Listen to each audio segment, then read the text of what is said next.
근데 더 안타까운 경우는 근자감은 근자감인데 뭐가 다르냐면 근거 없이 자신감이 없는 경우도 있어요.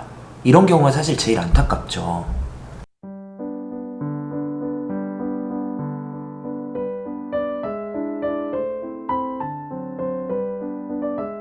안녕하세요. 상담심리사 함쌤입니다. 오늘은 근자감에 대한 이야기를 해보려고 합니다.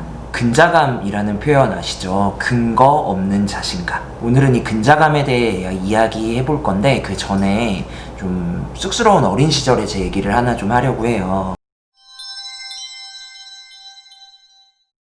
제가 초등학교 때 우리 반에 제가 좋아하던 여자애가 있었어요. 우리 반에서 제일 예쁜 애, 말 그대로 퀸카. 이 친구 나중에 막 중학교 가서 막 그 지역에서 몇 대 얼짱 이런 데 나올 정도로 그냥 이렇게 우리 반 퀸카였는데, 근데 저는 고백을 할 수가 없었어요. 왜냐면 제가 생각하기에 저는 그 친구에 비해서 한참 딸렸거든요. 뭐랄까, 좀 감히 넘볼 수 없는 넘사벽 같은 거랄까? 그러던 어느 날 이 애가 연애를 시작했다라는 소문이 돌기 시작을 했어요. 그러다가 며칠 지나지 않아서 그 상대가 밝혀졌는데, 그 상대가 밝혀지고 제가 너무 충격을 받은 거예요.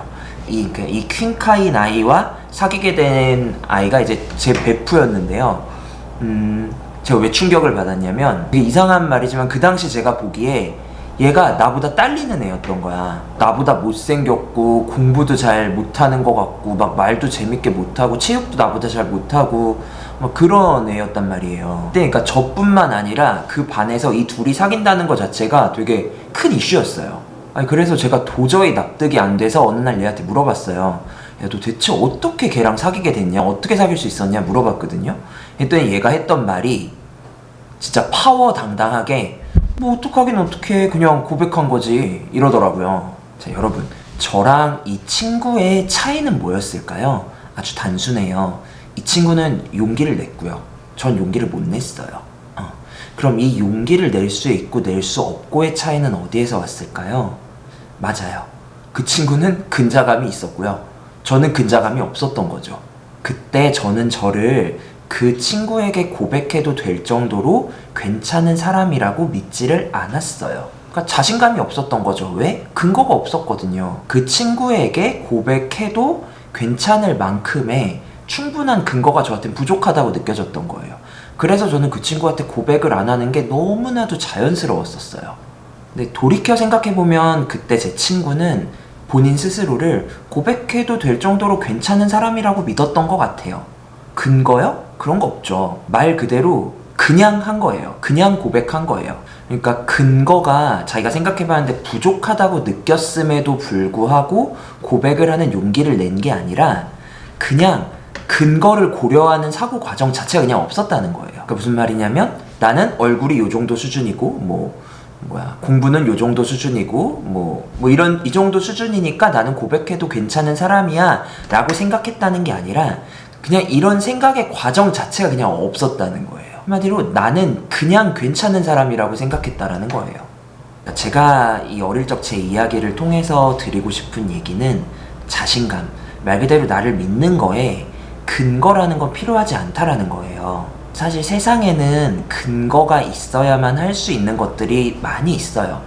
예를 들어서 내가 놀이공원에 가서 놀고 싶으면 입장권이라는 근거가 필요하고, 제가 심리 상담을 하고 싶으면 상담심리사 자격증이라는 근거가 필요해요. 하지만 나를 사랑하는 데 있어서 근거라는 건 필요하지가 않아요. 왜냐하면 그 근거라는 것 자체가 사실은 그냥 내가 내 머릿속에서 만들어낸 허상 같은 기준일 뿐이기 때문이에요. 아니, 세상에 나를 사랑해도 괜찮을 만큼의 충분한 근거라는 게 어딨어요. 근자감이 있는 사람들은 어린 시절 제 그 친구처럼 일단 시도를 많이 해요. 왜냐면 더 쉽게 용기를 낼 수가 있거든요. 그러니까 되게 두꺼운 나무가 있으면 10번을 찍어보는 거예요.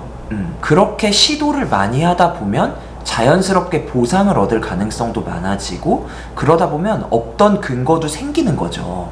근데 반대로 근자감이 없는 어린 시절의 저 같은 사람은 시도를 하지 않아요. 왜냐면 쉽게 용기가 나지가 않거든요.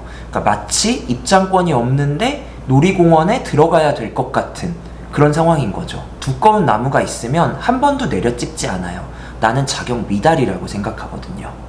그렇게 되면 자연스럽게 시도를 안 하니까 보상을 얻을 기회도 없어지고 계속 근거가 없는 상태로 머물게 되는 거죠.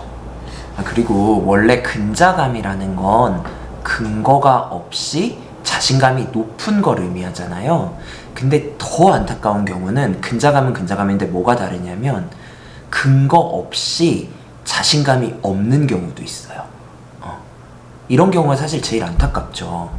그냥 무조건적으로 나를 믿지 못하는 거예요. 이런 분들은 심지어 주변에서 아무리 너 이 정도면 괜찮은 사람이야 라고 말을 해도, 내 삶에서 어떤 성공 경험이 많아도, 주변에서 나를 충분히 사랑해도 나를 믿지 않아요.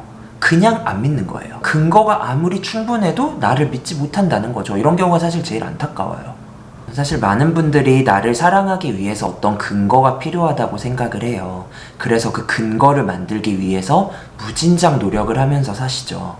예컨대 나는 한 달에 이 정도 버니까 괜찮은 사람이야. 나는 뭐 이렇게 잘생기고 예쁘니까 괜찮은 사람이야. 나는 내 주변에 사람이 이렇게 많으니까 괜찮은 사람이야. 라는 식으로 생각을 하고 그 조건들을 충족시키기 위해서 무진 애를 쓰면서 살죠. 이렇게 나를 무엇 하면 괜찮은 사람이야 라고 조건부로 나를 사랑하는 이 모습은 사실 굉장히 슬픈 이야기예요. 만약에 누군가가 여러분을 어떤 기준을 가지고 여러분의 가치를 평가한다고 생각하면 어떨 것 같으세요? 예를 들어서 야 너는 한 달에 한 800 정도 버니까 되게 괜찮은 사람인 것 같아. 야 너는 그렇게 생긴 거 보니까 넌 완전 별로인데? 이런 말들을 들었다고 한번 생각을 해보시죠. 그러면 당연히 야 네가 뭔데 나를 판단해? 라는 생각이 뭐 말로 나오거나 적어도 이런 강한 반발심이 들겠죠. 그런데 다른 사람들에게 이렇게 평가받는 것에 대해서는 굉장히 불쾌감을 느끼면서 정작 내가 나 스스로의 가치를 어떠한 조건부로 평가하고 있지는 않은지 한번 돌아보셨으면 좋겠습니다. 여러분, 이 말 꼭 기억하셨으면 좋겠어요. 너무 안타깝게도 세상 사람들은 나를 각자 자기들만의 어떠한 기준을 가지고 나를 평가할지도 몰라요. 그래도 나는 나 스스로를 어떠한 기준으로 평가하지 않으셨으면 좋겠어요. 나는 그냥 괜찮은 사람이에요. 이상 어바웃의 상담심리사 함쌤이었습니다. 영상이 도움이 되셨다면 구독과 좋아요 부탁드리겠습니다. 안녕.